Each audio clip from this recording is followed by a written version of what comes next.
Pluto entered into Aquarius January 20th. Let's talk about it.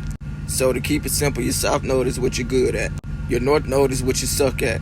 Brief breakdown. My north node is in my 10th house. So my south node is the opposite house, which is the 4th house. The 4th house represents home and family, and I got Taurus in my 4th house. The positive of Taurus is security and stability. The negatives is stagnation and stubbornness. So my south node being in the 4th house tells me that in a previous lifetime, I was good at bringing stability and security to a home and family. So in a previous lifetime, I mastered the experience of that, which is why in this lifetime, it eludes me. So good that I got comfortable and it made me stagnant and stubborn. That's why I can't keep a home and I can't keep a family now in this lifetime. So recognizing the body as just a vessel, spirit didn't want to experience this anymore. It wants to experience something new. So the north node is where we go. So we got the north node, which is in my 10th house. It's also in Scorpio. Pluto is also in 10th house and it's in Scorpio. Pluto is the planet of transformation and destruction. Scorpio is obviously an energy I haven't really experienced before in previous lifetimes, which is why the north node is in Scorpio. So Scorpio represents power, dark, and negative. But not the dark and negative that your reprobate human mind would think. Dark is an allegory to the formless, the unseen, which is your intuition, thoughts, feelings, and emotions. Negative is the allegory to feminine, but not feminine as in female, like your reprobate mind would think. In the 4th, 5th, 6th dimensions and beyond, the feminine, aka negative energies, is recognized as the receiving energies. So everybody has a mixture of masculine and feminine energies. For example, everybody can walk in the room and feel the vibe in the room and tell if it's a negative vibe or a positive vibe. What you utilize to feel the vibe is a receiving energy, which is feminine.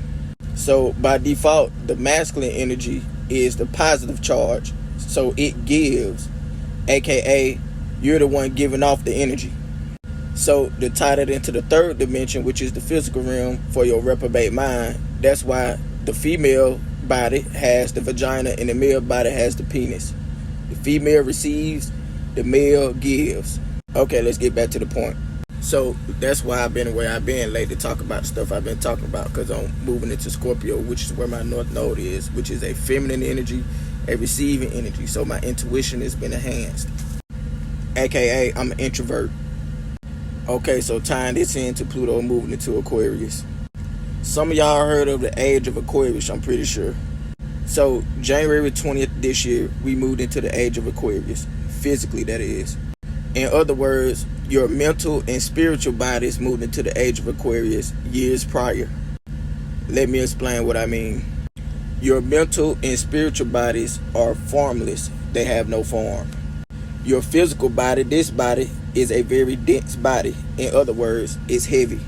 So what happens when something's heavy? It moves slower. Your mental and spiritual bodies are lighter, so it moves faster. That ties into the allegory. Once the mind and the emotions are gone, the body goes after. Look at some of y'all relationships as an example. Y'all left mentally first. Y'all left emotionally first. Then your body left. So to wrap this up, wherever you got your south node at, that's the tower that's going to come crumbling down. This south node, my past life right here, it was created in the age of Pisces, which is the age before Aquarius.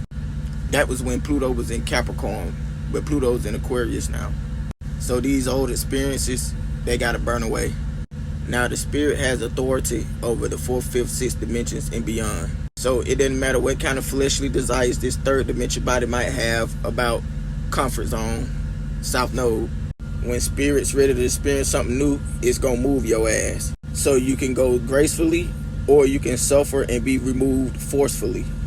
AKA, you're gonna fill up too much in your cup in the south node, and that overflow is going to manifest a representation of a person, place, or thing that you love in your south node that's going to force you to move because it's going to change.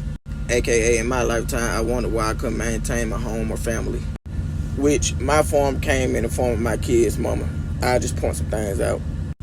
My south node's in Taurus. Her south node's in Taurus. Both of us was good at the same form of energy in the past lifetime. So in the beginning, we connected on similar terms. But here's where the karmic cycle ended. When it was time for the two paths to split, her north node is in Sagittarius. My north node is in Scorpio. Two different paths. But when one thing ends, Spirit always puts something else in the place of it. Take a look at my friend who I met along the journey. She got Taurus in her second house. That's her south node. Interesting how the three of us were set to cross paths in this lifetime, and we all came from similar backgrounds. Taurus. By the way, what's going to come crumbling for my friend here is what she owns and values. So that's material possessions and values. So that's exo and exoteric finances. So that's actual money and possessions and mental values and morals. Got to come crumbling for her. And my friend, she got her north node in the 8th house. So once she surrenders to the inevitable and what she owns and value, what she's good at comes crumbling down, she'll merge into something larger. And also, she got her north node in Scorpio, just like me. So we got similar destiny paths. How ironic though, right? We came in on the same type of energy, but when we grew and got to our destiny point, one went on her own path, and then these two met on a similar path. That's crazy, right? No, it's not.